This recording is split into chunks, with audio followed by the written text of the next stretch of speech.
ఎన్నో ఏళ్లుగా విధి నిర్వహణలో తలమునకలై ఉద్యోగం నుంచి పదవి విరమణ పొంది కుటుంబంతో హాయిగా గడపాలన్న లోకో పైలట్ కు రిటైర్మెంట్ రోజే జీవితానికి ఆఖరి రోజైంది. విశ్రాంత జీవితం సంతోషంగా గడుపుతానని చెప్పి వెళ్లిన ఆయన తిరిగి రాని లోకాలకు వెళ్లాడు. ఇంటి పెద్ద మరణ వార్త ఆ కుటుంబంలో విషాదం నింపింది.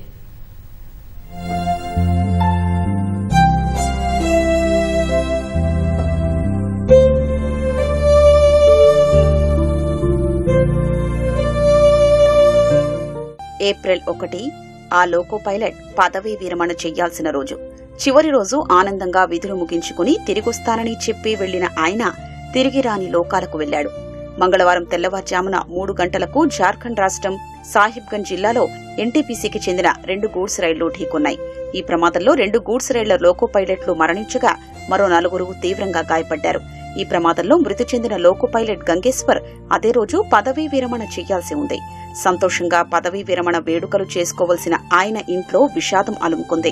చివరి రోజు ఆనందంగా విధులు ముగించుకుని మధుర జ్ఞాపకాలతో ఇంటికి తిరిగొస్తాడు అనుకున్న ఇంటి పెద్ద గంగేశ్వర్ మరణ వార్త విని ఆ కుటుంబం కన్నీరు మున్నీరైంది.